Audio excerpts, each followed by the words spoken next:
outlying on a list for us to really actually look into and investigate more and see, what part of it people are liking and not liking. Because, even though you had Slippery Jim do this, the great service, there'll be a lot of people who just disagree with that. He says it's fine. There'll be a lot of people who disagree with him as well.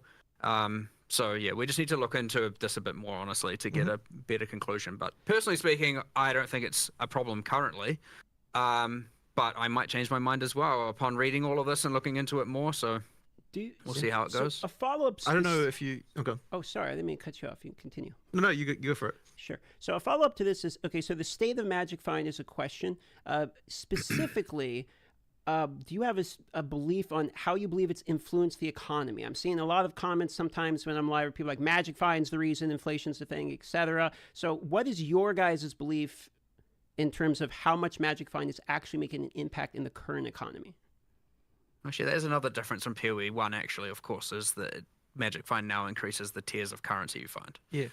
Which, yeah.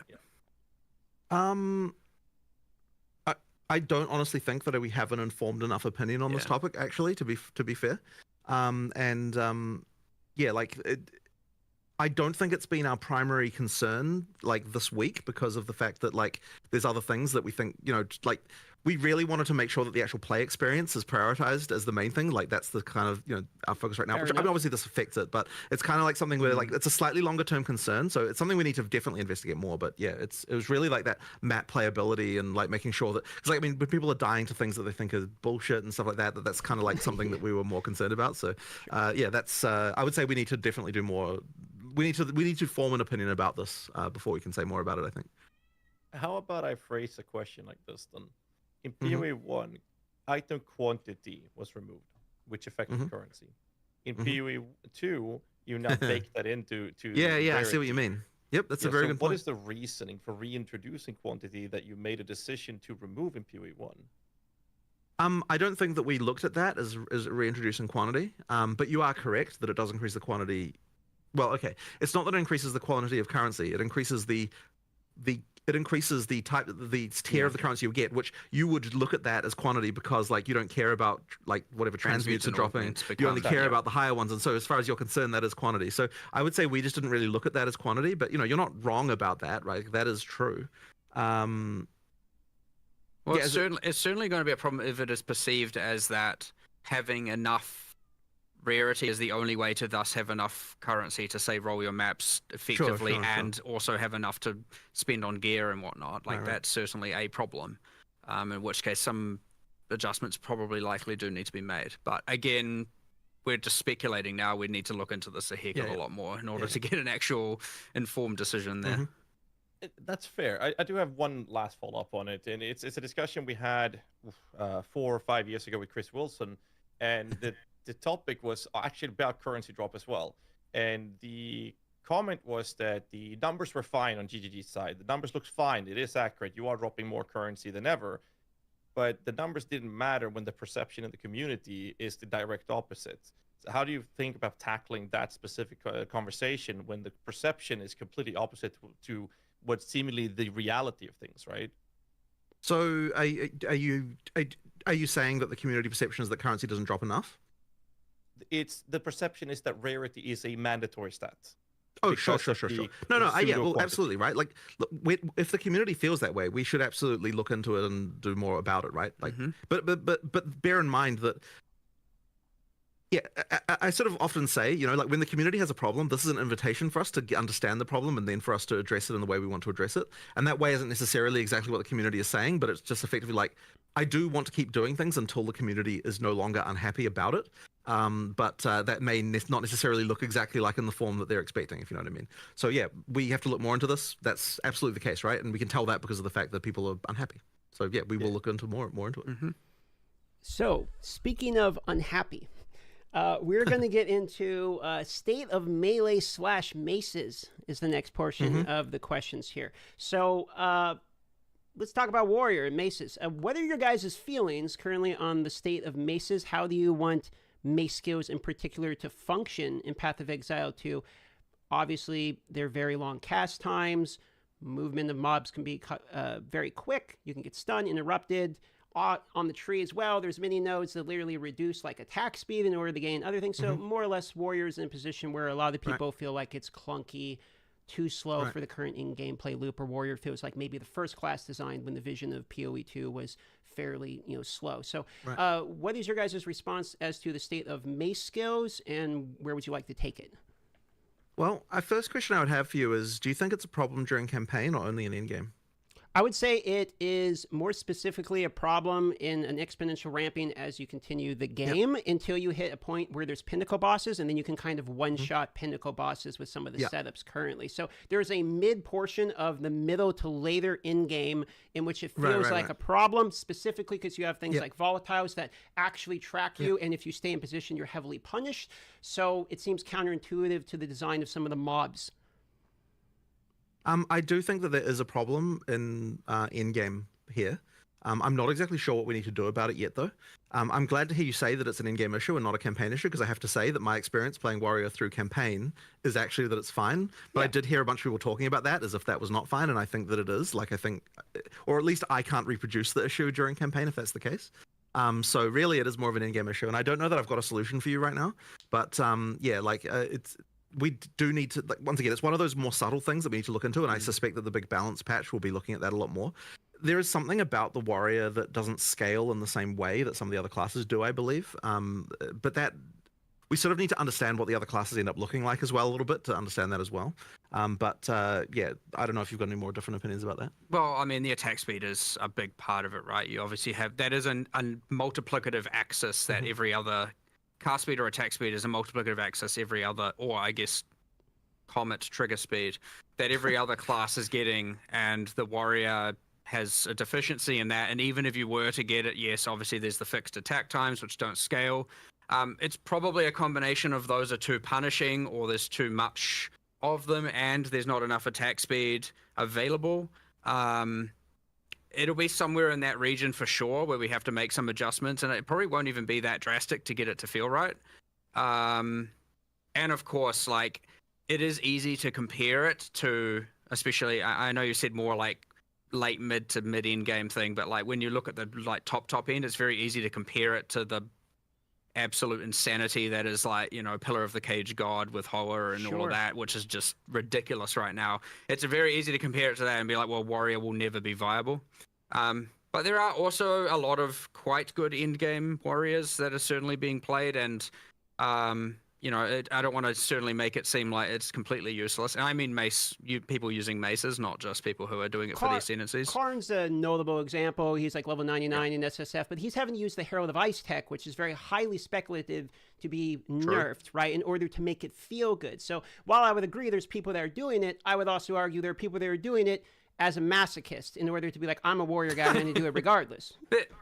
There are also others, maybe not that advanced and not that far up in terms of her level. But yeah, sure, understood. Like, it's certainly on the weaker end at the end game, like, without question. That being said, I don't think it will take too much to get it there. But yeah, again, it's part of this massive balance, recalibration we didn't need to do now that we've seen the state of everything. Right. Warrior or mace skills are certainly on the ones where you're going to do a lot more bringing up than you're going to do bringing down.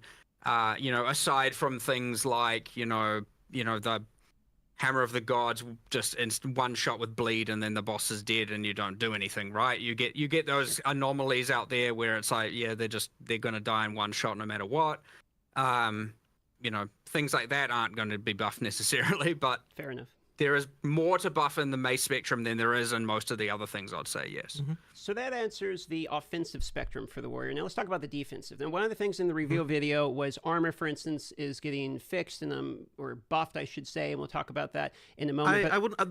One of the reasons we didn't dwell on that too much is because I wouldn't want people to think that that's more of a change than it is. Like, we are doing a bit of a buff to armor, but it's not like the hugest deal. I think there is more we have to do. Like, there's more complicated stuff we have to do with armor, I think, to make it more interesting.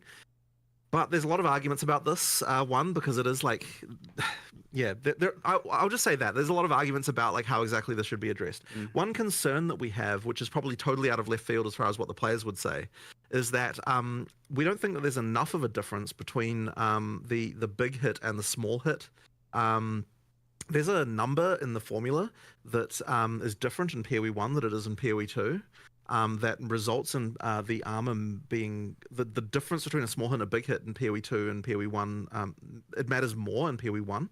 But in addition to that, so we actually think that PoE 2 might be wrong in this regard, and we need to change it. But in addition to that, there's also a thing that's happened where like white monsters can hit harder in PoE 1 and PoE 2 than they did in PoE 1, and that means that the thing that armor is supposed to because part of the intention with armor is it's like, okay, like when you're talking about like big boss hits, like it has less of an effect than what it would have off like a bunch of small hits, but sometimes the small hits from a white mob are not even that different from what a boss hits you with. And so this is actually meaning that the sort of the idea of armor being based on the damage hit is kind of got like a few issues that we have to deal with. So I don't know if you've got any more thoughts on this particular topic, but it is like something that we have to sort of worry about a little bit. Yeah. It's again one of these things I do need. I mean, I hate coming in here so unequipped, but again, it's just the timing with the holiday and all that, with all these things where it's like have to look into. But that is the nature of it. I mean, especially once there's an actual released product, it's like a good, 50% of our time goes into having to investigate and look into live operations problems like this. So we are buffing a little bit of armor a little bit in this patch for like to because there are some issues there. But honestly, the full solution for armor is going to have to be more complicated, and we're going to have to sort of work out some stuff around it. It's there's definitely something that I think there was another thing as well, is that like the other defenses tend to have like extra mechanics that are easier to access than what armor has. Which is another sort of side thing, which is like not entirely obvious when you're designing it initially. So it might be that there's more like supplementary things that the armor, like that strength characters effectively need to have around defense. And so like stuff like that can kind of matter a lot. So like Wind Dancer's universally just better than Scavenge Plating as an example, if those are meant to be paired.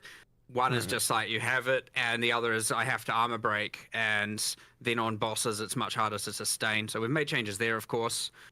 We did buff the armor. I'd say it's obviously hard because of the big hit, small hit, but it's probably in the like 15% more effective kind of region.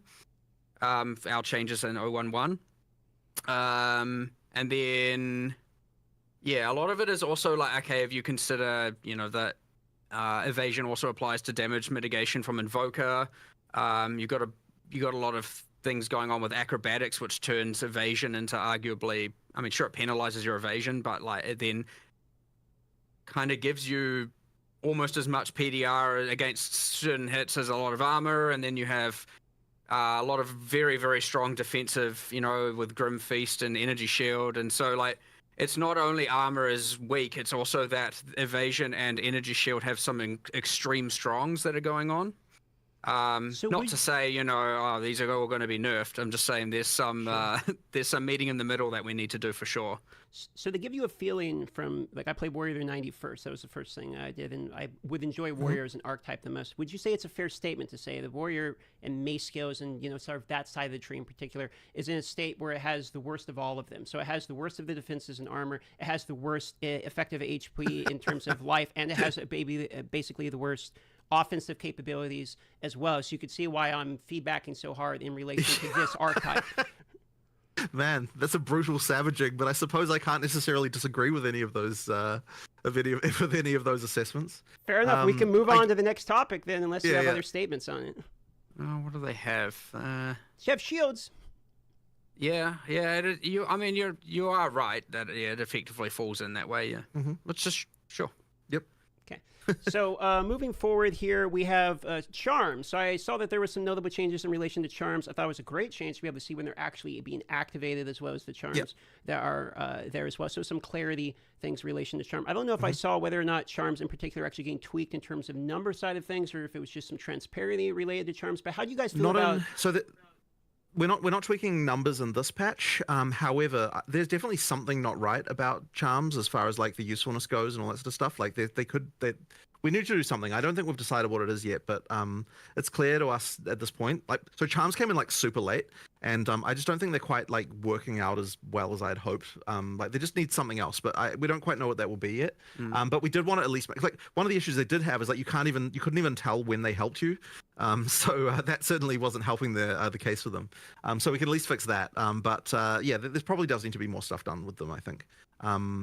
I think it comes down a little bit to like how much do ailments matter against the player, and you know, that's sort of something that There's a few other ones. Like there's the one that's like unaffected. You know, the next time you get slowed, protect you from slows.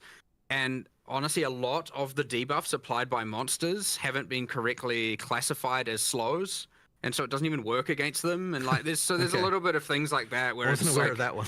yeah, it's just kind of a bit bad. But yeah, there's a balance there of like, okay, most people have one slot, and then you got these mandatory mods to get more. But on I don't think you get enough charm slots. Just like yeah, I feel like you barely find belts with the extra slots, to be honest. I agree. I mean, we really just didn't finish. I mean, we increased the weightings. We've had patched that in since release. Yes. Oh, okay. Can't remember what patch it was in, but honestly, we're not all the way there yet, for sure. It's one of those things where it's not like ruining experience for players. At least it's like, you know, just an underwhelming thing that needs some love for sure. So it's not exactly number in the top 10 of the hit list, but like without a doubt, I would expect to see improvements around there in the future. Following up on the charms there, any thoughts regarding adding more charm slots for uniques? 'Cause it feels really hindering to equip a unique when it comes to the topic of charms.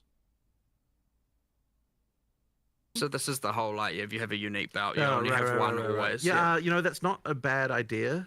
I also just want to add more slots outside of unique, so more on the tree and other ways to get them as well. Sure. So you don't necessarily have to, because like there's nothing. I think at the time we had it that like you couldn't have more than 3. Like internally it was implemented that way, and now it's like you could have 50 slots, plus 1 slots, but you'd only have 3, obviously. So we can give away a lot more +1 now and plus whatever we want all over the place. But yeah, I mean that is a way, yes, that some unique should have it, and probably more on the tree, more in other ways. I have to have a look at it, but yeah, there's probably no harm in it now, at least. All right. We're going to move over to another topic, which is, you know, speaking of belts and trading the unique belts, for example. State of crafting and future plans is also involved. So I'm going to start with crafting and future plans you have there, and then we're going to talk about trade. So the current state of crafting is very different from PoE 1. The perception, again, to go back on that in PoE 2, is that you're not actually crafting unless it's Rogpog crafting. You're actually just pulling the arm on the vendor machine, on the gambling machines. So what's the state here and future plans? I don't know that there's a huge amount we can say about this right now. Unless you've got any particular thoughts that you think you can go into. I mean, like Well, one there's thing, just- of course, is that PoE 2 just has less crafting systems than PoE 1, just due to the fact that we add these typically with leagues and so on. So there's just less going on, which means that if you're like a PoE 1 player, then you know you're going to see less complexity there, for sure. But I don't think that's exactly what you're getting at, right? Like I guess there's some theory. I mean, effectively what you're saying is people want more determinism, right? Which is like a continuous, endless thing that like people. There's a fine line there, Yeah. and we're on the certainly more on the slot machine side of that line, like without a doubt, obviously, right? And there's more we need to do, I would say, to get towards that line. But that's our line that we determine. Not that I know how to describe that, because there's plenty of people who are just going to be like make everything fully deterministic all the way. I mean, before we released, we had for a while a system that involved like deconstructing mods and then putting specific mods on items and so on. And like we just kind of like no one. Like with a system like that, we were never able to get it to the point where both people who played the game were happy and like we could be happy as far as like what it would let you do. And that like there's still something along those lines we might be able to do one day to kind of work that out, but we just kind of haven't really hit it yet. The socketables were kind of supposed to be the thing that was you had full control over, that's like determinism. And so that like Which has a lot of room to expand over time. Sure. like, So there's more stuff you can do there. But I guess because people see that as supplementary, they don't even necessarily see it as part of the crafting system, which is kind of interesting. Yeah, like it sort of replaced the crafting system in a way, but then, as I said, people don't really see it as part of it. So, yeah, I don't know. Like, I mean, I guess the thing is we just have to find a way to do more things that make people feel like they have more control without actually sacrificing the like without making it too easy to just get the best shit, which is obviously always the concern, like making sure that there's still enough room for there to be items that are significant, like that are better than other items. So I mean, yeah, that's kind of where we're at, I suppose. The other thing, of course, being it is important that to make sure as we add more of this determinism or get towards that line, that we don't then just immediately devalue all item drops on the ground, right? Because that creates a different problem when now all of a sudden you don't really care about what you're finding, or you're only caring about normal items you're finding, or you create a different problem by doing that for sure. And there is an argument, certainly by people internally, that PoE 1 got to the point of that being a problem, where you no longer cared so much about what was on the ground because you crafting would always get you something better. Yeah, like that is a concern for sure. But yeah, I guess that's kind of just our overall, just like nebulous cloud of thoughts on this matter, without really getting into too many specifics, I suppose. Yeah, I mean, I guess I don't know if you've got anything else to say about it. Well, that being said, if we add more, we're adding something to Expedition, we don't know what it is necessarily, or what it will do to the thing, and then we're adding, what I would say, greater essences are too rare right now. And what else is there in there? I guess like there's certainly room to expand on the Omen system to do more there. Of course, people would argue then they don't want that to be the core crafting system to be gated behind ritual as opposed to core drop, which is then another consideration to make. And you get this cascading series of questions and stuff we need to answer, of which, need to think about it more and look more. But yeah, certainly there is the feedback of like the crafting is too slot machiney, is something we're listening to and we have seen, and it is I'd say that is more towards our top 10 list of things to discuss and solve sooner than later. Right. I think that deterministic crafting is always something that's very sought after and popular, but I feel like I might be out of terms here, but my own personal perspective, I'll say that, is not the lack of deterministic crafting per se. It's lack of options to craft with. Because the slot machine crafting, we have that in PoE 1 as well. It's called Exalted, it's divining, and whatever we're doing with the items. Harvest. It's not deterministic crafting. Yeah, exactly, harvest. It's not deterministic crafting that's lacking. It is options to do something with the actual items. Because right now, you drop an item, and what you can do is annul it or exalt it, or you can pop some chaos orbs. And the meta crafts, which are behind the omens, that's a different topic, which we're going to tackle in a bit here. We talk about trading, but the crafting has less to do with deterministic approaches, but rather giving us options to work with on an item to make us actually craft it, even if that means RNG and then X slam or something. Right. And if that's the case, then more content will get you that, because that will that will solve itself over time. Right. Because as we just add more stuff during early access, there's just going to be more and more of those kinds of crazy systems. But we'll make sure that, like I say, over time, it's not like there's something inevitable about it for sure. But because it is a bigger problem now, we would make sure that we try and ensure that as we're adding more content, it is leaning towards adding more options there and solving these problems that people have, as opposed to just like, I will do something cool and maybe it does and maybe it doesn't. So we'll have a lot more problem solving, designing, content created by more towards solving the problems, as opposed to, when you're at a point where you have so much content, a lot of the time you can be like, what are we going to do? Let's just make something cool and awesome. Whereas here it's going to be like, let's look at problems to solve and create content that comes from that. So there's like kind of two ways of coming up with the content, and certainly this is one that will be a problem that we're looking to try and solve by doing that for sure. That's fair. I'm not going to go too deep into it, but following up to the state of trading, I mean, obviously we have trading being in its state that it is, but there's the volatility problem of the market's economy being player-based. For now, we have a golden standard of trading divine orbs, which quite literally holds close to zero value in terms of actual player usage outside of a handful of specific unique items, and is representative of trade power in the community. And since there is no natural divine orb sink, which exalted orbs have, for example, they just continue going up, and the inflation is just rampant at this point. So, I would have thought that if there was no divine orb sink, then the value of divines would go down rather than up.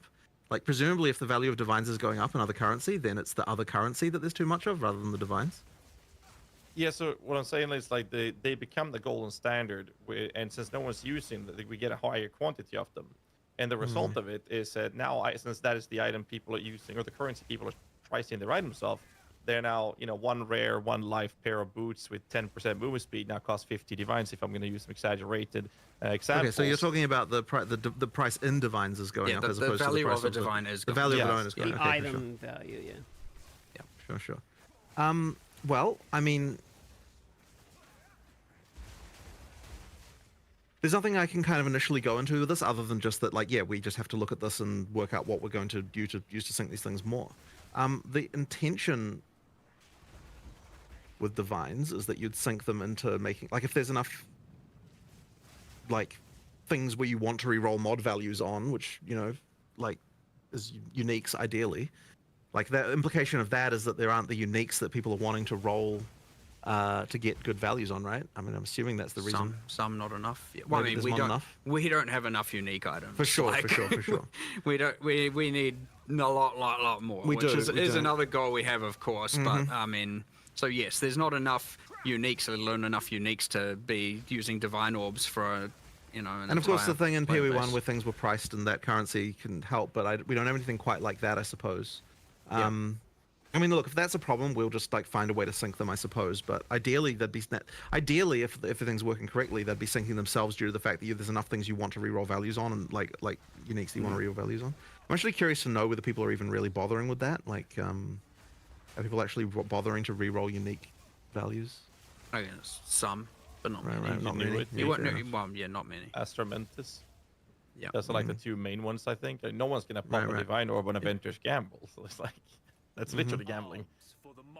But like in PoE1, we have the option of meta crafting being a currency sync for divine orbs. Yeah, yeah, Former yeah. exalted. So it creates this natural For flow, sure. but also provides this crafting method for people to actually kind of help the state of crafting that people are looking for. Right now, they're omens, and because of this type of inflation happening, they are so far away from most players that like even players that plays a lot. I haven't bothered myself. I've played a lot, subathon and everything. Like I haven't touched an omen because they're too pricey to use. Like it's a very select few players that even engages with them because of how priced they are, and that just separates a lot of crafting from even a larger player base. One Right, other right, right. one other point of this is it might tie into a previous discussion we had about Magic Find influencing the economy in relation to currency drops being upgraded. So I know that's one portion we talked about. You're going to look at previously too. So I think these two probably tie in together here. I don't know that I've got anything particularly like smart to say about this right now, honestly. Though that would be the Well, the we issue. are at least making omens more common, so hopefully Yes, that yes, that's it. But I helps mean, to that, some degree. But yeah. I think we then also need more uniques and a lot more uniques, obviously, and a lot more uniques that would have divine syncs. And then I suspect the answer also is additional syncs of currency. Because I mean, Fair I enough. suspect it's a bit of everything here. Okay. So we'll move on here. We have a significant amount of questions left. So I'm gonna try to speed up the cadence of these a little bit here as we're about maybe halfway through, but well over halfway through the interview. So we're gonna talk a little bit about state of in-game and state of league mechanics here. So I'm specifically going to go into league mechanics first here. So some league mechanics, essences, strongbox, to name a few, feel a little bit like noob traps. So I was kind of hoping to hear where your guys' thoughts are in relation to some of the underutilized ones. We talked about Expedition already, so you don't necessarily have to go into it, as well as the state of Breach. Breach feels notably like the one people are enjoying the most. Do you feel like that one's overtuned? And the other one, I mean, I don't know anyone who actually does strong boxes, so where do you want those and essences in particular, especially when it comes to how often essences are not really rolling greater essences. Like you don't really see greater essences very often. I actually saw more in the campaign than I have in any of my in-game maps. So I'm curious about kind of league mechanics as it ties into in-game in particular. Yeah, I mean, look, we just need to do a lot of balance here, and that's really all it is. And that once again just comes down to the relative lack of testing that in-game had before launch compared to other content. So yeah, there's just a lot of balance to do here. It was meant to be more that essences, strong boxes, and like precursor artifacts are like the things you find that you can't anticipate coming. I understand you can spec into them, that is a thing, but it's meant to be more like a thing you find that you don't know is coming, whereas the I know we refer to them all as leagues, but like let's say the ritual, expedition, etc., the ones you know are coming and that you're investing into. So you have these two categories where you have the ones you are adding and investing into, and then you have the other ones that are meant to be more exciting random finds. And it's safe to say, obviously, you know, there are so many essences that finding non-greater essences isn't giving you that dopamine, especially in endgame. And finding a strong box is like anti-dopamine right now because it just makes you feel bad because you're like, oh, either this, and you just want to run away. So, look, it's safe to say that those failed at achieving that goal, hence why we have to make some improvements to them for sure. But I want to make sure that there's those two layers of things where one's the stuff you predict is coming, you can see the icons, you can apply them with the, you know, there's the base types of the precursor tablets to apply, and then you have the things where it's like, I hope I find an essence because it's like, I hope I get the good one that's worth, you know, way too many of those divine orbs. So yeah, having both layers is important. So yeah, and we'll continue to add ones at that upper level that get a tablet, and then we'll continue to add ones that are more at that random find excitement in the map that you don't know is coming. Because you don't want to put it all on one layer where you know everything that's coming necessarily, because then nothing is exciting. And you can do exciting within that to some degree, but not always. I mean, really, it all is to say that like there are some of these that just aren't as good as the others, and we just have to improve them. But what I will say is that the breach monster density is probably a little on the high side. Like, it's actually to the point, by the way, where like we get a bunch of error messages in the logs for failing to spawn monsters in breach because they're packed so tightly together that they don't even spawn anymore.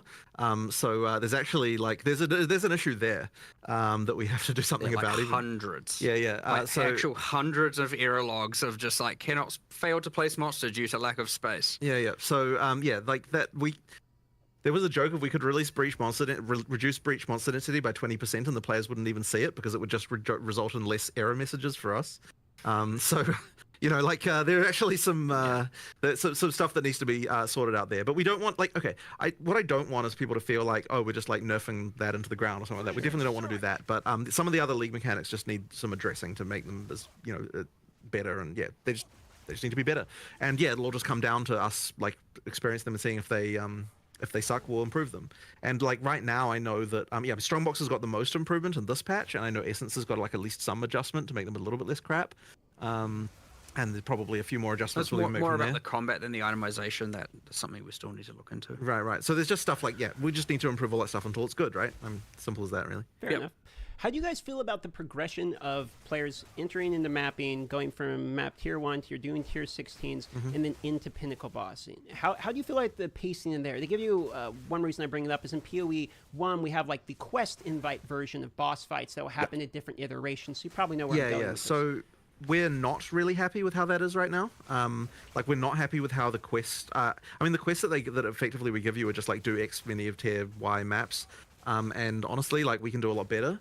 That's kind of a larger. It's something that I would have loved to be able to just solve instantly, but like it does need some more work. And I think there's a few different areas of this. So one of them is that like just the way the progression feels just isn't as good as PoE1 in some way. That's kind of slightly hard to define. Like in terms of just like the feeling of like the progress you're making just isn't quite right. So I think we need to do more. Like there might be some changes we have to make to how the Atlas works to make that better. Certainly want some bosses between those points. Yeah. Like it just needs more of a and feeling I don't mean of random ones. I mean like actual ones. Still along a series of objective-driven kind of narrative-involved things where you're getting your. It's still an end game, not pinnacle. Boss at tier 6 and maybe at tier 11, and they're the quest versions, and you're doing those, and then maybe there's Uber versions, and I'm just rambling. There just needs to be more going on with regard to how that progression feels. So that's one element. So the next one is that the tutorialization of the end game is not really there. Like we need to do more around this so that like it actually sort of eases you into end game a little bit better. As far as like if you're a new player, like we kind of just throw you in the deep like. We fixed a lot of things about the introduction to the game through the campaign, but then you get to endgame and it's kind of like we don't really do enough to kind of really ease you in there, I would say. And then I did have a third point, but I can't remember what it was now. There was something about that. Oh yeah, that's right. And it sort of ties in a little bit to what I was.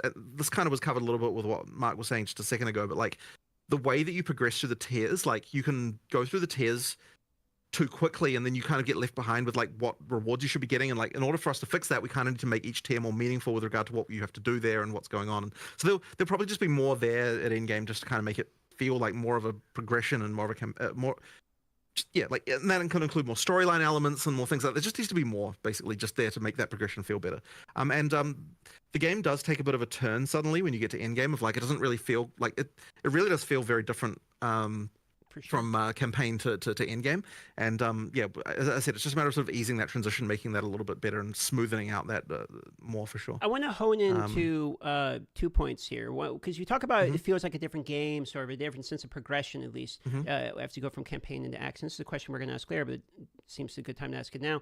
Is that intended, and do you like that as a design principle? Because I've seen people say that they really like the campaign, and me myself, I like the difference, but I've seen people state that they really enjoy the campaign pacing. Then they get to maps and they feel like it starts blasting. It's almost a different game at that point. So I think the audience would love to know how you feel about that difference. You do actually, I mean, you do need to get to the point at some point where you feel incredibly powerful. However, I would say that there is like a bit of a switch flip right now that's kind of not quite right. Like there's definitely something that ain't right going on there. Well, there's two. There is the character power side. I mean, a lot of people are getting to endgame. Excuse me. A lot of people are getting to endgame and they aren't just becoming gods all of a sudden, right? A lot of people are struggling and falling off and can't sustain maps and are dying and it's not like you get to endgame and all of a sudden you're ultra powerful. But a lot of people are getting to endgame and then are just lost as to what to do, right? Like a lot of players really like to be told exactly, here's what you do, here's what you do, here's what you do, here's your next objective, here's the thing to look forward to. And something just like complete 10 tier 1 maps is not a fun objective, right? That's just like, okay, sure, I'll do that. Where we could do that a lot better, right? Go to this place, travel here, do this exact thing, discover this, do a tower, run this breach, all these things we can have obviously way better objectives and ones that we could still design. And you're getting your passive points for each, and you're like, okay, the next thing it wants me to do is this exact thing, not just, I've completed my 10, now it just wants me to complete tier 2 maps. I see. I'll just keep going. Sure. So there's no like, whereas the campaign's very story is like, go kill this boss, get here, and you got NPCs talking to you and everything. And then all of a sudden it's just, now I'm killing stuff, ticking up this ticker. And, a lot of people probably aren't really getting into, based on the tutorialization, they're not really getting into the towers, the tablets, all of that stuff. And then they're just also possibly finding it a bit too hard and they're dying. And so, yeah, it's not, is friendly to the people who, especially non-PoE1 players, it's not as friendly to them as we would want it to be at all. That being said, like, obviously, there is also the capacity at that point to just be like, all right, I'm going to change my build to do this or go do this, and now I'm just, like, obliterating everything everywhere. And you don't have all those, like, story events breaking up your flow of gameplay. It's just, like, map, kill everything, map, kill everything, map, kill everything, which people love. But yes, for those who know how to do that, that happens too soon. And for those who don't know how to do it, they're like getting stuck in a hole and finding themselves very lost. So yeah, 2 sets of improvements. The people that are going to obliterate everything, they're going to have their fun no matter what. They'll get there a bit later, sure, if that's how you want to think about it. But it's way more important to not just have that like very much narrative driven change in pace where all of a sudden it's just like, and it's gone. And now you're just doing, kind of random stuff. What am I supposed to do next kind of thing? And yeah. So yeah, there's a lot going wrong there. More content would do it, more time on it, more quests, more, But again, PoE1 had a lot of this stuff, and it had so many different axes. If you didn't like one thing, you could do another. If you didn't like that, you could do another, and you could do certain things earlier or later. And we just need to get to that point where there's just more better, without overcomplicating everything. So my last follow-up to this in-game topic, and I'll send over the guys to continue the conversation elsewhere. So you mentioned that there's a little bit of a separation from what I'm hearing about people like know how to blast, like they're going to go anyway, right? They're going to crush through and destroy it. Then you have the people that are like kind of learning the game, getting into the end game that might like get stuck and lost. How do you feel about the, one pour though? Then now that the game has been out of the wild, does the one pour though feel like it's widening that gap and punishing players who maybe are learning the game too much? But it's the people who are going to blast regardless. It doesn't matter because they're not going to be dying consistently in maps. So how do you feel about one Porto state of mapping currently, as well as XP loss still being fairly significant, even though in the previous interview was stated that you don't feel like you need to have the XP loss as much, considering you do have that one Porto defense. Right. We're in a state where we currently have both of them. So first of all, we did discuss quite a lot about whether or not we want to go back on one portal or not. And I think that it comes down to the fact that I think that it just would really not feel the same if like the whole death actually mattering thing. I think is actually important. Like I think we sort of decided like because we discussed because we were talking about the pinnacle boss thing. Obviously, the discussion came up of like, okay, should we just be allowing 6 portals everywhere? Should we be allowing checkpoints everywhere? And I think we ultimately decided like we really don't want to go that way if possible. So we're gonna try like that, and that's kind of where we came to like, well, first we'll try with this pinnacle stuff. We'll like make sure that that's like something because that's actually something we've got like true economic value that you need to actually preserve. And so it matters a lot more, and like the amount of time it takes you to get there and everything that matters. But I think if like then to me, I feel like to be a game, you have to have some level of failure being possible. And the 6 portal thing, like it really just does. It really, to me, it just never really led to a situation where you felt like you really could fail in the same way. So yeah, I'm not really a fan. I much prefer the whole like 1 death thing. As for XP penalty, part of the thinking around that is that like it's kind of keeping you in the place where you're supposed to be as far as like if you're dying all the time, then you're probably not ready to keep going up the power curve. But I mean, maybe that's like the wrong way to look at it. I'm not sure. I don't know if you've got any different thoughts about this. If you're dying, right now there's too many penalty axes. So if you are dying all the time, you're not going to get maps, and thus you're not going to go anywhere. And you also it's kind of like an add insult to injury. You're also now just not leveling. So but you do have to have it. So I agree. I think there's a few axes, and I think they're just a bit too severe when all combined together. Combined with, I also think that the very start of maps is just too difficult. Like I think we should ease into that a little bit. So bring that down a bit, and then ramp the difficulty up. Well, I mean we could hit the same spot, but I think it's just a little bit, and I think that's mostly due to the number of rare monsters and the obviously monster combinations.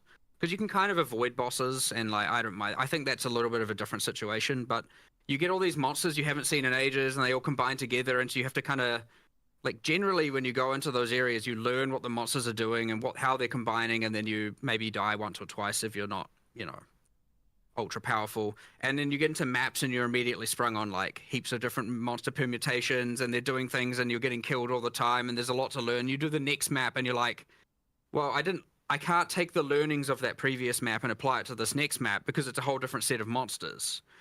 So there's nothing to really take from one map to another aside from just like maybe playing a bit more carefully or like, not being so overzealous and whatnot.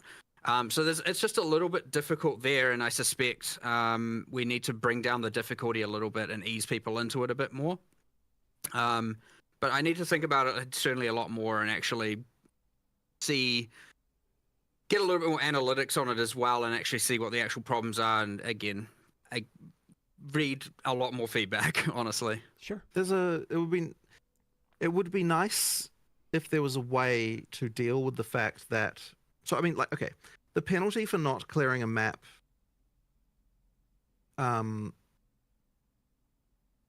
we remove the extra content from the map, and it would be nice if you could just spend another map and still be able to do that content. But unfortunately, that isn't possible. Like, so for example, if you failed on the boss, then you just spend another map and then you can fight the boss again and do that whole thing, right? Like, that would be nice if that was the case. But unfortunately, we can't do that because it would open up too many economic abuse things where, like, you fail the map intentionally because you want to farm the items to the rest of the area. So it's very difficult for us to come up with a solution, like, because I really would prefer that, honestly. It'd be nice if we were able to come up with a solution that would allow you to redo content by spending an extra map without having to like have all the problems that being able to rerun a single map would actually cause. So yeah, like I sort of wish I could come up with a thing for that. I personally want to keep the 1 portal and adjust the other axes and see how that plays out before compromising on the 1 portal. But yeah, it's a bit tricky. It certainly is the case. We have discussed this so many times. Like it's come up, and before we released it, it's like people are going to definitely complain about this, and we're like, we know, and we haven't found the solution. It's a common question. Had to ask. Yeah, I understand. Fair enough. Yeah. So now there's a lot more people. Well, now there's a lot more feedback and a lot more people. It's much easier for us to get the specifics on how we could get it right. Like for sure. Not to say it's now trivial to do. It's still hard. But there's a lot more information there for us to be able to, take less of a shot in the dark, so to speak. So I would expect some changes. We'll have to wait and see. So we're cutting it a little bit tighter because we have a lot of questions. So I'm going to try to speed run as much as we can because there is a section that I care very much about. It's minions. So let's get there, okay? Uh, let's just dive into it. And we're going to talk about ailments, damage with time effects. We're talking about ignite. We're talking about dots like poison, for example.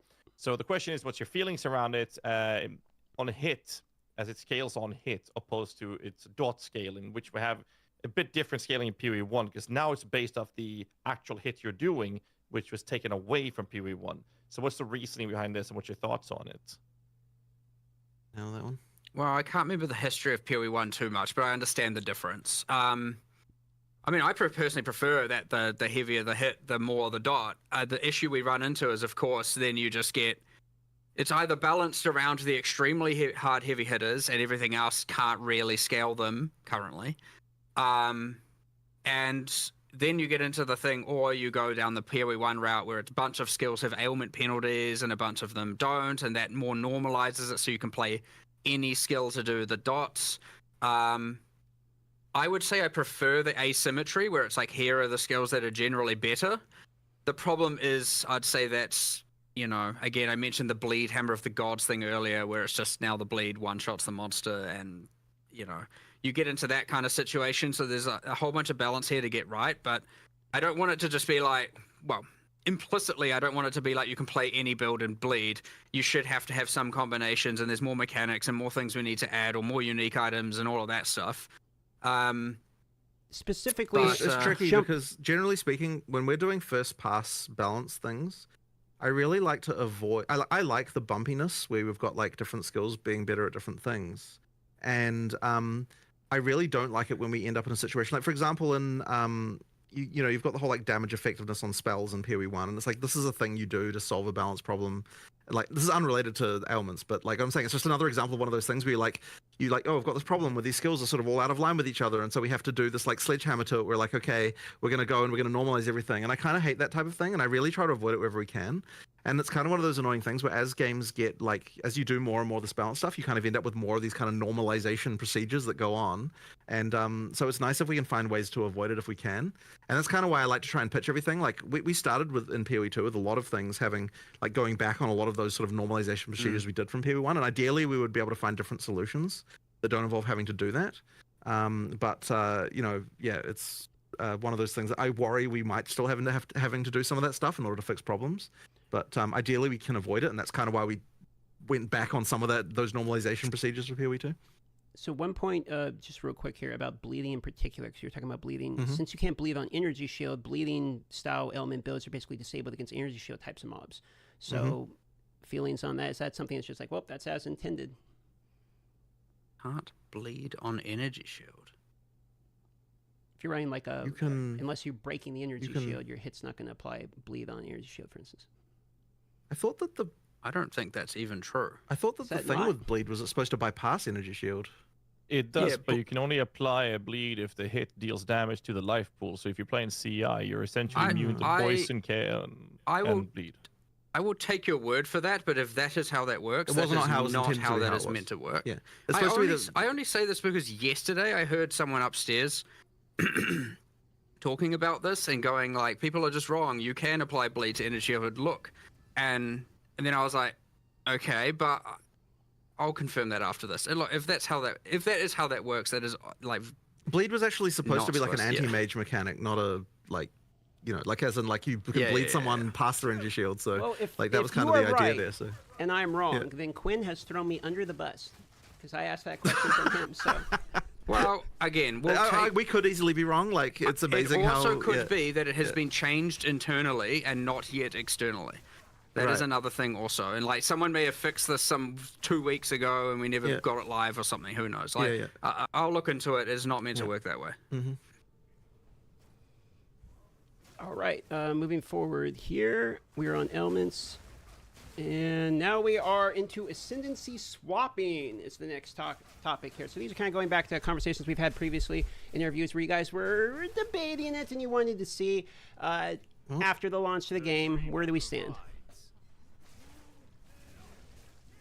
Personally, I still like not being able to swap. I know no one will like that hot take. And there are plenty of other developers here, and I remember even pitching it, and I was like, is this your hill to die on? Is this what you believe? But that being said, I still prefer that decision being ultra important, and I prefer that decision being locked in. But it's one of those ones that's really hard to rationalize why it's better one way or the other, to be honest. Like, it wouldn't be the end, like, that hard to actually convince me the otherwise, because it is not the hill I would die on, that's for damn sure. But so, I don't know, it's like, I have my preference. I don't know why I have my preference that way. I guess I just like more decisions, especially about characters, to be a bit more final, but that being said, we have re-speaking of everything else. I don't know. I don't really know where we're going to go with this one, aside from, like, sure, we'll reevaluate it and we'll see. But at the end of the day, we have a lot of developers that feel very strongly. And then we feel one way and we discuss it with those people and we kind of see where we land. But, like, we're not going to ignore, you know, the opinions and preferences of our team, either our design team and whatnot, you know, just to overrule it just because. That being said, I sit on one side of that fence for sure, that probably the majority of players do not sit on. I mean, I'm 55% in favor of re-rolling ascendancies personally, so it's very hard for me to argue against it when I would say that I would allow it, but I'm also, once again, like, other people on the team feel more strongly. I mean, what I would be open to is, like, I understand you have to go online to have a look at what those ascendancy classes are, but I would be more open to having in-game things where when you're creating your character, you know, I don't want to not in a way that wouldn't overcomplicate it for new players where they're like, oh, what are all these, what are ascendancy classes? What's going on here? I'm not really in favor of that argument personally, because I don't think that you are equipped at the point of the start of the game to be able to assess what the ascendancy classes are. So it kind of does. I don't really think that really holds water. It's less for new players, I guess. But then again, experienced players already know how to get that information. So I don't know the right solution there, honestly, but you can bet it's going to come up in discussions another 55 times this year. So surely, we're just at the start of it. Again, we don't want to take too much of your time, so we just keep up with speed running some questions. And the first one here is: given the current TTK, the time to kill, of pinnacle bosses by many of the stronger builds in the game, I guess the question is, what is the goal for build power? Is one-shotting pinnacle bosses an intended power level for builds, or is it the intended design something else? It should definitely not be the case that the first time you fight a pinnacle boss that you one-shot it. Like, that's the kind of thing that maybe you can get to after crazy amounts of, like, extra items being found, but you shouldn't be doing that the first time you play it. So yeah, it's not right. And that's just, there's some builds that are outrageous. And, we want to actually make it so the boss can use their abilities. That's why we spend a bunch of time making them, after all. Exactly. So, yeah. When you first get there and you're kind of relatively equipped for it, it shouldn't, like, it should still be a 1 to 3 minute fight kind of thing. Yeah. Okay. And I'm not talking about 1 minute of emerging. I'm talking 1 to 3 minutes of actual skill combat. Not like... Okay. Oh, that's a good time of reference we can use moving forward, knowing that's the kind of the goal going for the vision.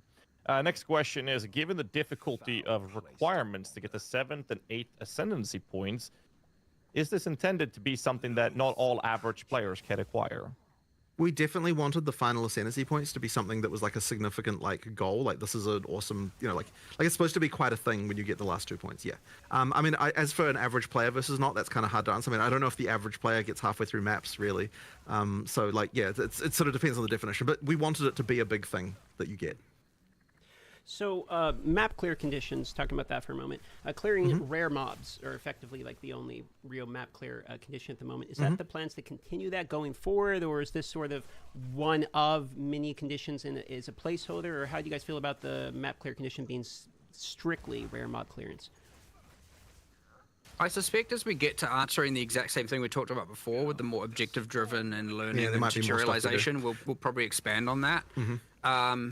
The ideal world is there'd be a whole, a nice cool set of different things you're doing in each map that isn't just killing all the rares, but actually a surprisingly large amount of work to do those and to do them well. Otherwise, you just end up with this thing where it's like, oh, I like this one, but these other 4 are terrible, and I keep randoming into those. You don't want bad ones of these, and killing the monsters is at least something that you already want to do. So that's kind of part of the reason why we sort of went with that in the end.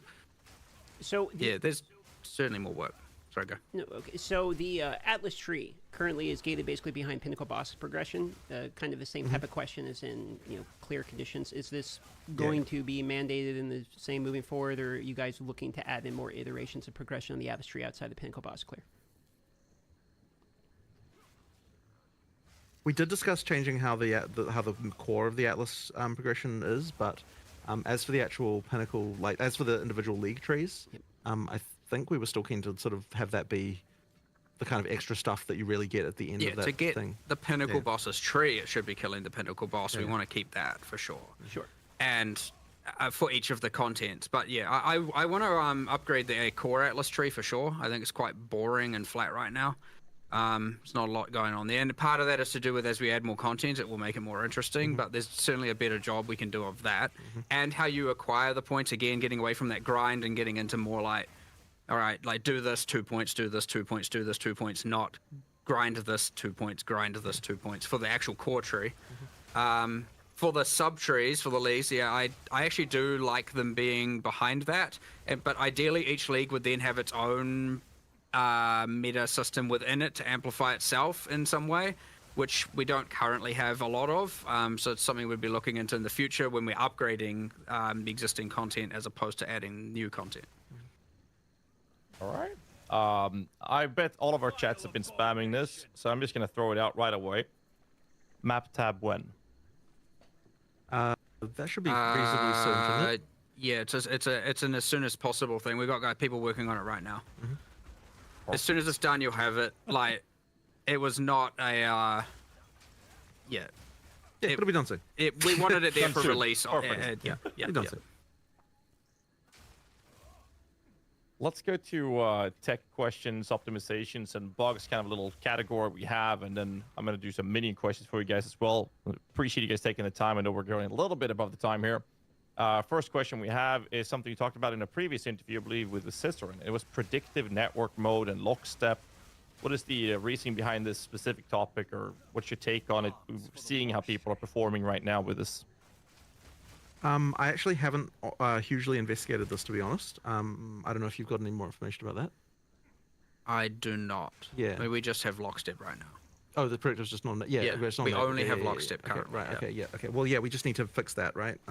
Yeah, like honestly, the people who would be working on that have not even come back from break yet, so it's just not something that that we've got. But yeah, we do need to get that working. I think it was just disabled mostly out of caution, right? Because we just expected lots of shit would be broken. There was a few things. I can't remember Right. exactly what they were. But yeah, there we were, need to get it there were sorted. some things that didn't work Yeah. in that mode, and we had to re-engineer them. Yeah. And yeah, no time. Yeah, we'll get to it though. Okay, couple just real quick optimization type of questions here. Terrain obstruction is something that has been helped a little bit in this recent, we saw in the video there, you guys were talking about making it a little bit more clear and transparent. But some things like trees, for instance, covering your screen from the overhead, etc. Do you have any feelings on how terrain obstruction is currently in the game, and is there any plans around making this a little bit It's just a matter of individual work on Yeah. each individual thing, just like looking at each doodad and being like, yeah, what do the bounds need to be, that kind of thing. That some trees don't fade out Yeah, until you're like intersecting with them. Sure, And it's just- annoying because yeah. you get more, and the faster you move, the more you will be obscured. And so there's some timing changes, there's some proximity changes. There's Just a matter of individual bunch balance of things. To be addressed. There's still some areas. Yeah. Sure. Yeah. And then as far as optimization is concerned, I mean, we'll just keep working on it, right? I mean, in the background, you've got the engine guys working on things. There is one very annoying crash that is very, very hard to debug that happens on, I believe it only happens on NVIDIA cards, where like after sort of an hour or an hour and a half kind of thing, you'll get a crash to desktop, and it's been very, very difficult to track down, and we're adding more debug stuff. In fact, I think there'll be a patch. If we can't work it out internally, we'll actually probably eventually make a patch where we tell people to like turn on a command line flag that will enable extra debug information, because the thing that will allow us to debug this does reduce frame rates by like 5%. So we might actually ask people to like, hey, turn this on until we find the problem, and then it'll reduce your frame rates a little bit, but it'll help us track it down. And then once we've got that, then we should be able to work it out. Effectively, they're like concurrency bugs within the GPU. But annoyingly, we were also told that the next version, like NVIDIA told us that the next version of the NVIDIA driver does make the crash go away. But then they also said that they didn't know why that was the case. So I don't know if we can 100% rely on that either. So yeah, there's something weird going on that's like quite hard to track down going on here. and hopefully we can work it out soon. But yeah, we just need we need more debug information. It's very hard to track down, unfortunately. Got it. And it's kind of annoying how it takes so long to reproduce. Like, there's even a thing where like the first hour after we do a restart patch, we don't get any of those crashes because it literally takes more than an hour to reproduce. And then after that, they start coming in. So there's like something weird going on there. But it's the most common crash, and like we're just like really annoyed. It's just very annoying to deal with. Thanks for the answer, because that was a very common question. People were talking about crashes and wanted to ask you about it. So good answer there. At this portion, all we have left is some minion questions from Ghazi, just a couple of them. And then we're into the rapid fire portion, and then we're pretty much done. So try to get you out of here in 10, 15 minutes. Go on, Ghazi. Sure. Let's just dive into the nitty gritty. Let's talk about Hodor. Minion body blocking in doorways. Let me just add the word, come on. So, Solutions, I please. mean, yeah, like this is something that we need to work out a better solution for. Like, what I can say is that, okay, so people will immediately say, oh, you know, just make it so that minions can just walk through each other. And it's like, we've done that and it sucked. And it doesn't just suck because of that it looks bad or something. Like, it sucks to actually, like, it actually just makes the minions play worse. So we need to find another solution that's like smarter somehow that like fixes that issue. One thing we are planning on doing, just as an initial test that we've got, I believe someone's doing at the moment, is at least making it so that when minions die due to distance, that they respawn immediately near your character rather than it waiting till the next refresh. So like that'll at least maybe help a bit, but I don't know if it's like the full solution by any means. But there's something we have to do around this, but I honestly don't know quite what it is yet. And as I said, like all of the obvious solutions, as you might say, we have tried and they weren't great. So it really is going to take something a little bit more complicated to do to like, work out what we're doing here. But yes, I appreciate the issue for sure. Like I'm not saying that we're not going to do something about it because we have to. I'm just saying that like it's not clear yet what that is. And at the very least, in the meantime, we can do the respawn instantly upon timing on the distancing out, which will help a little bit maybe. But yeah, more needs to be done. It's one of the big problems people complain about with For the sure, build. for sure. For them rubber banding to you resurrecting is much better than them dying, because that is part of my other question I had here. Yeah. However, in PoE 1, there is a feature added as a modifier on well-telegraphed boss abilities that you're supposed to, as a player, dodge when your minions can't because you can't control them, so they do less damage to them. PoE 2 doesn't seem to have this based on the data mine I've been checking, which seems to be that they're just expected to literally just die, and then you have to sit there and wait for them to resurrect. What's the reasoning for not giving us convocation, which would also assist in the whole minion body blocking doorways and tight corridors? Are there not minion things in the AI? I thought we did do some of that. Not that I've seen. This I can't remember exactly an AI. So no, I mean the damage. From thing, a damage perspective, not hugely, no. We were tinkering around with this whole expectation of like how often, if you have like no investment and all this, how often are your minions supposed to be permanent minions, supposed to be dead versus alive, and then what are the things you can do to keep them alive? Because it was meant to be more in order to have your minions, otherwise they're never dead, right? They're permanently alive, and then the DPS is you just running around doing whatever you're doing. That is really the issue, just to be clear, is that if we make it so that boss abilities aren't killing your minions, then that means that that would effectively mean your minions would just never die. And so then what's the... It was meant to be more of active, what are you doing to keep them alive actively? Sure. And we haven't got that right. Like, for sure, we haven't got that right. So like, I guess Bone Offering was meant to be one of those examples of like boss slams coming, and then, but also then you got a multi-thread, you got about how do I survive and how do I do this at the same time? So there's certainly something going wrong there where we haven't, and I believe there's probably still a lot of boss abilities that just haven't been tuned correctly with respect to, you know, again, how often they're killing certain minions versus not. Because there will be things, I'm assuming, that are just completely unavoidable and they just wipe out your entire minion thing. And then it's like, well, what was I even supposed to do? So the problem is, as soon as you get into this build, the level of like detail that you have to do, where you not only have to, sure, there might be some system change, and it's easy to probably do a cop-out that's just like, whatever. You know, it's actually the right answer is to go through every single boss and test them and go through monsters and go through mods, and like it's a huge amount of detail and it takes quite a long time. We have people like kind of actively providing that more specific feedback, and we are iterating on it. But there's still certainly a handful of things we need to do. Otherwise, well, I'd say the blocking the doorways is a more catastrophic problem for sure, like where they just like can't get through, and they're like running off screen and them dying. So like we're focusing more on that stuff first, and then we'll probably get back to the boss specific balance with respect to how often certain skills are just wiping out all your minions and all of that. Yeah, I mean, I understand the idea that the bosses are supposed to kill them. The problem is when a boss leaves a damage over time effect on them, they kill a bunch of them, your timer starts ticking, and then the dot kills the next one, it resets, and then it kills the next one, it resets. Yeah. You just have to wait for all of them to die, and now you're sitting there doing nothing. You feel like you're in a wheelchair, not able to run around. But an instant used convocation could be a solution to that, which would help with the whole body blocking. A lot of people have been spamming me about make them give us convocation, and I'm in that category as well. But moving on to the other question, to not waste too much time, and that is a very interesting question. What is the reasoning behind making the minions' movement speed a direct replicator copy of what you have as a player, including when you get a minion movement speed debuff reduction on yourself? So me and Mark were actually quite surprised to learn that when you get a debuff on your character, that it causes your minions to slow down. Yeah, it's not intended. That was not intentional, and so we'll just fix it. We'll just change that. Yeah, we'll just fix it. That was not a thing we even realized was the case. Okay. Yeah. Next one is tooltip is a bit wonky with the minions, with it being incorrect in cases, especially accuracy actually being very wildly off, where it says you have a 100% chance to hit and it's not hitting, and then the tooltip is missing altogether on things like rating spirits. And sometimes when you change a gem on an unrelated ability, suddenly your tooltip on your damaged minions is also changing randomly. Is this something That you've sounds tracked, like or? a bug to me. Yeah, we'll fix that as soon Yeah, as. I just need to look into what's going Our on. developer responsible, well, they might be back today, but our developer responsible for that has still been on holiday. So as soon as they're back, they'll Yeah. get onto fixing them. Yeah. A There was handful of quite a tooltip lot of related rushed like description stuff happening right at the end of development there.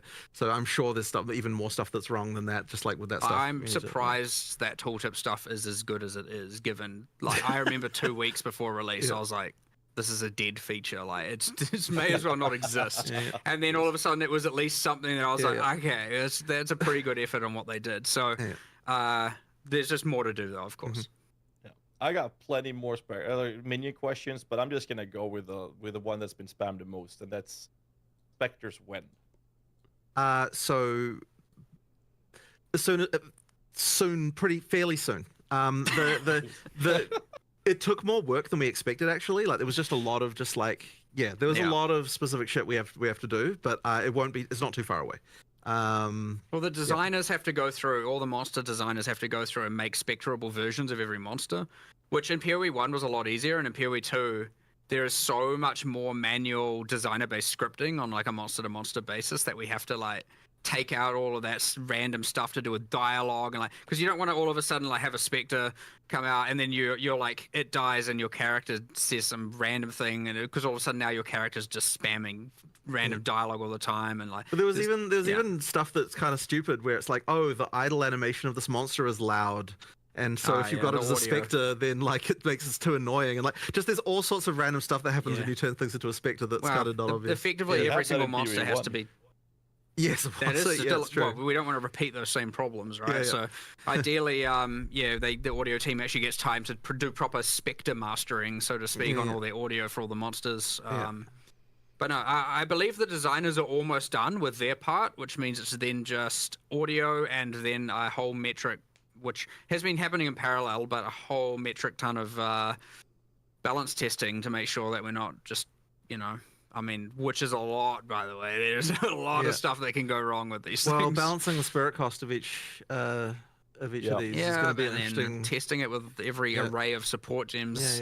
And, monsters can be set up kind of jank where you're like, that's like a projectile, but like it's using some other skill that's kind of actually like triggering projectiles, and so if you actually put multiple projectiles on it, might not affect it in the way you think. And like from a damage perception of like I take less damage from projectiles, that's fine. From an avoidance perspective, it's fine. But then there'll be some weird thing where, because with like player skills, we actually code every single skill, like, you know, exactly here's how it's meant to work. It's like quite intricate. With monsters, we're cowboys. We just go ballistic and just set them up to make sure that they're good. And then all of a sudden you're like, oh right, we had to make a specter of this. Okay, well, and then you have to hack a bunch of stuff together. But you know, it's also what allows us to be able to make a ludicrous amount of monsters all the time. But yes, now you have to make specters of all of them, which is you're almost done. We've almost caught up to where we were. So I'd say, yeah, soon, whatever soon means. Not too far. All right, so we are in the last portion. 5 minutes, some rapid fires. We'll fit whatever we can in within this 5 minutes, and we're done at this point. Thanks for going 10 minutes over at this point. So That's all right. I'm just going to pick random ones here. Search feature on an atlas, so you can search like. Yep, we definitely should have that. This was something we even said before we even released, but we just never got time to do. But yeah, we'll do that at some point. Got it. On the list. On the list. Tornado Bird in the game for Ultimatum is the hardest boss in the entire game, in my opinion, personally. Is you have I any believe feeling... that's resolved, and 011 does have changes to that one. Okay, I believe he's ridiculous. I saw it on the Thank list. I saw it on the patch notes. All right. Yeah, I just can't remember what skills. Yeah, It sure. was There's something. it was the tornado. Like it was more avoidable or something. Yeah. There was some stuff. It is in the specific boss balance that got addressed in this. We'll see 011. after the He's patch, insane. and then we'll make more changes if needed. Yeah. OP. Yep. Okay, so Auction House. We're getting spammed about this all the time. You've answered many questions. How are your guys' feelings about an Auction House or in-game purchasing or buyout on the website or anything related to that? I mean, I've talked about what we could do before. I don't have anything to announce right now. Sure. Yeah, we'll discuss this more. I'm sure this will come up again. Sure. Yeah. Accessibility question. Red-green color blindness is the most common in the world. Yeah, yeah. It's my understanding. Yeah. Obviously, red on green is a very common thing within Path of Exile 2, specifically in Ultimatum, which is a mandated ascendancy trial. So, for any plans around accessibility features for this? Well, effectively, that's usually what we do for this stuff. Is rather than having a mode for it, we tend to just make sure that each thing, like, we test it on people who are actually colorblind. So I just need to get probably Reese to just test all the stuff specifically, because I know he's red-green colorblind, and just make sure that they're actually distinguishable. I generally prefer rather than having modes for it to like have people people with that color blindness highlighting the area. So Ultimatum, as you said, being bad gives us a target, and we'll start someone there. Yeah. Sure. Speaking of visibility, rare and blue mobs. Can't really tell they're rare and blue mobs, or magic mobs, I should say. There's no highlight on them like in PoE1. You know how there's like a little highlight around them? So you can't. So the visually intention tell is that you can tell when a monster is based on the effect of the actual thing itself. There might be some cases where we're just not being successful in that regard, and so we just need to improve it. We're going to do more there, and we are going to try some things that give them magic and rare identifiers that aren't. The glows just really took you out of the, like, when you're in a dark dungeon and you're exploring it, like, just, and honestly, what the heck is this glowing beacon of light over here? I just wish Fresnel glow was just banned in games generally. Like, it's just everyone just relies on it. Like, oh, we need to make this more visible. Add a Fresnel glow to it. Like, it's just this freaking it's cancer in games generally. Sorry, this is just a random side rant from me, but I just hate the fact that everyone lazily goes to Fresnel glow and freaking everything. Fair enough. Last question related to visuals. So visual effects in co-op can be very difficult. You know, you got people spamming lots of shit around. Any opinions on toggling other people's visual effects, etc.? I don't want to add an option like that, but there is probably more we can do automatically for that kind of stuff. There'll be some engine-based things we can do. Yeah, there will be. There's probably more we can do, and just like that. But in my opinion, it should be automatic, and like you shouldn't even really be thinking about it. It should just happen. Like I'm not a fan of just like, oh, turn off all the effects. Like I'm just, it's kind of lame to me. Fair enough.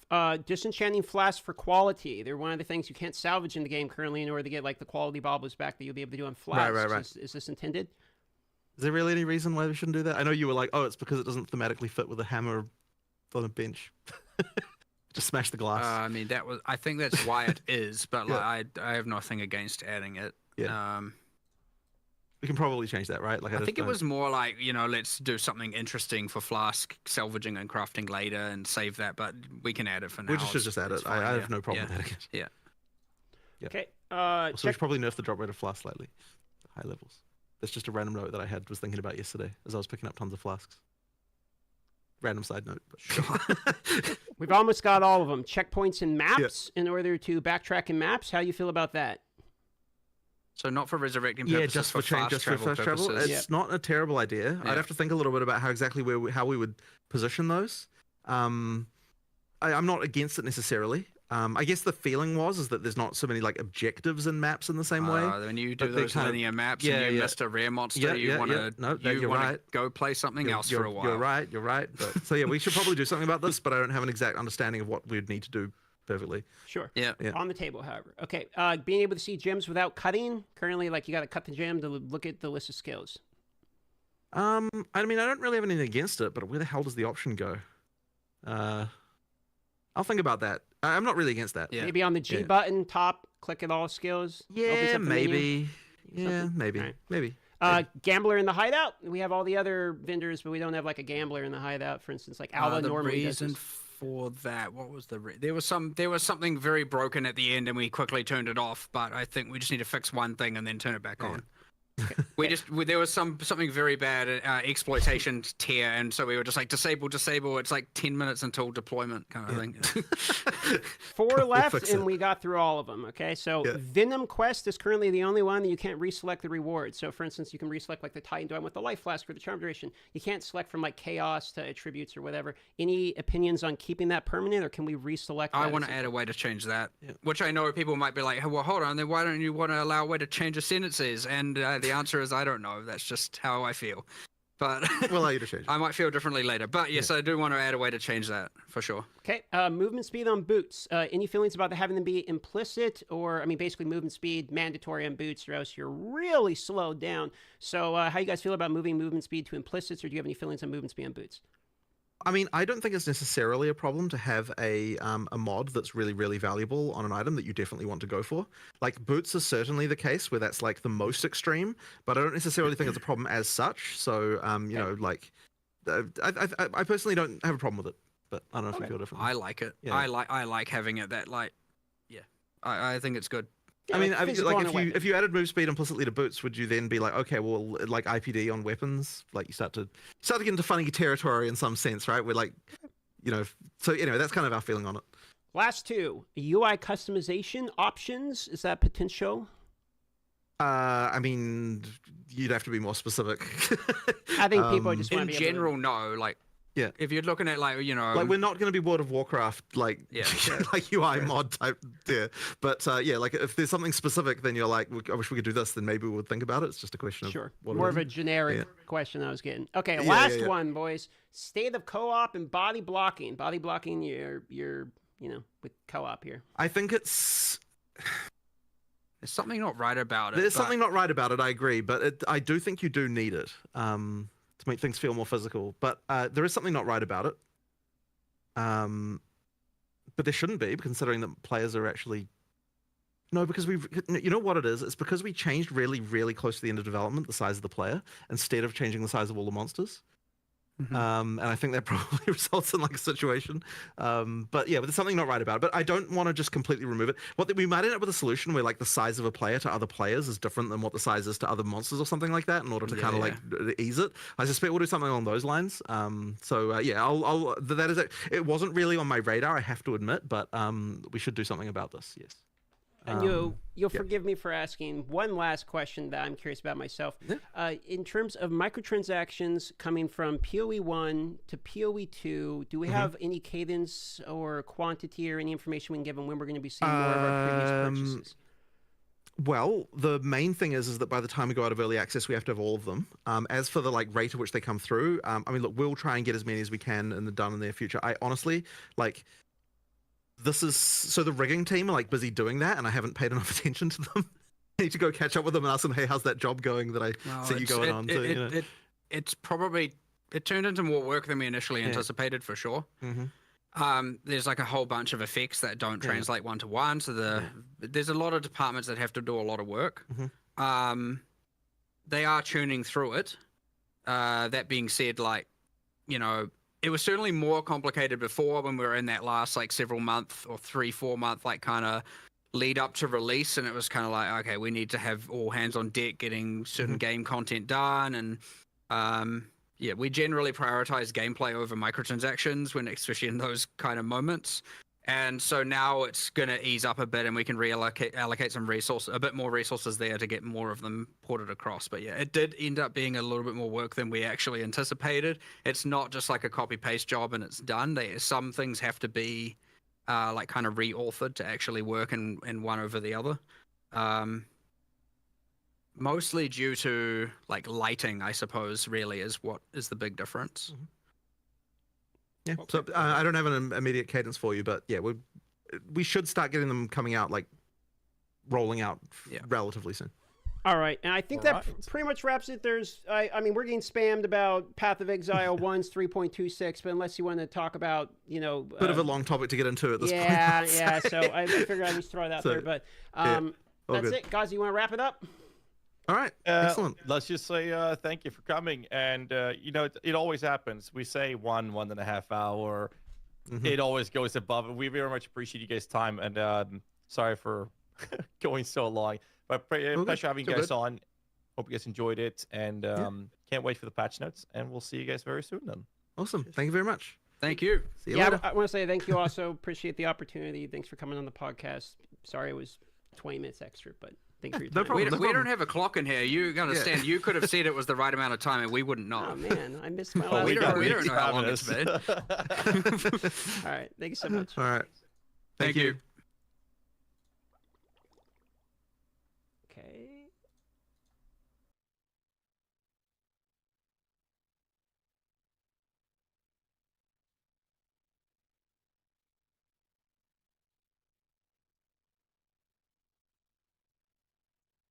Go. We're back on camera and everything there too. All right. Holy moly. All right, chat.